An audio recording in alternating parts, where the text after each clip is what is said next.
Indonesia dijajah tanpa senjata, korupsi, oligarki, dan jebakan demokrasi barat. Guys, sadar nggak sih? Negara kita selama ini dijajah tanpa senjata. Demokrasi ala barat yang kita banggakan ternyata jadi alat untuk membuat pejabat kita korup dan tunduk pada kepentingan asing.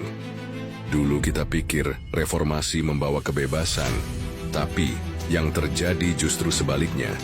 Sistem politik yang katanya demokratis malah menciptakan korupsi yang lebih merajalela. Kenapa? Karena Barat nggak pernah benar-benar ingin negara berkembang maju. Siapa sih blok Barat? Amerika dan sekutunya beserta perusahaan multinasional dan organisasi internasional. Mereka datang dengan konsep demokrasi dan pasar bebas.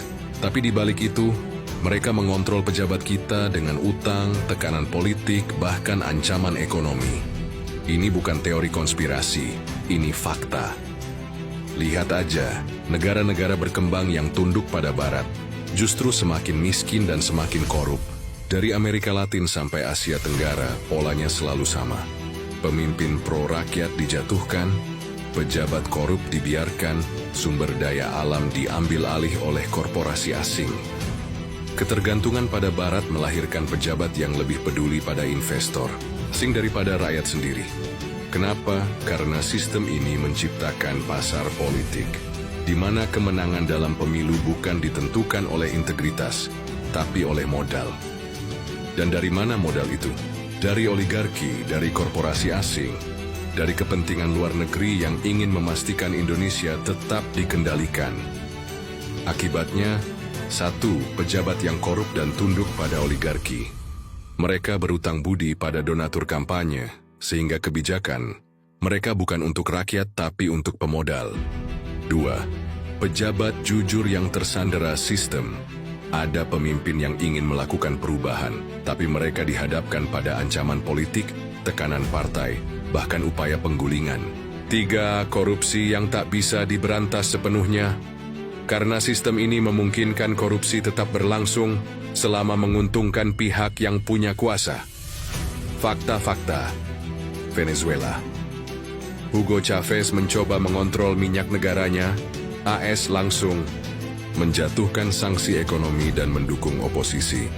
Sekarang negaranya kacau. Thailand. Thaksin Shinawatra terlalu pro-rakyat, dikudeta dengan alasan korupsi yang belum terbukti. Indonesia, era Soekarno, kita hampir mandiri. Lalu datang intervensi, Barat Orde Baru didirikan dan Indonesia kembali dikendalikan dari luar. Lalu saat Soeharto ingin mandiri dan perlahan lepas dari dominasi Barat, tahun 97 terjadi krisis. Dan tahun 98, Soeharto digulingkan. Dan lihat di era reformasi, kebebasan berpendapat diagungkan. Namun banyak yang lupa dominasi asing dan korupsi semakin merajalela.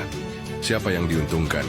Jawabannya, pejabat partai, oligarki, mafia, dan perusahaan asing. Mereka nyaman dalam sistem ini karena bisa memperkaya diri sendiri. Sementara itu, ada kelompok lain, orang-orang yang ingin Indonesia maju dan pro-rakyat. Tapi mereka tersandera oleh sistem, diancam, bahkan bisa dijatuhkan kalau melawan. Solusi Prabowo dan langkah besarnya. Tapi ada satu hal yang bikin Barat mulai panik. Prabowo sedang berusaha keluar dari jebakan ini. Apa yang dia lakukan? 1. Kemandirian ekonomi dan energi.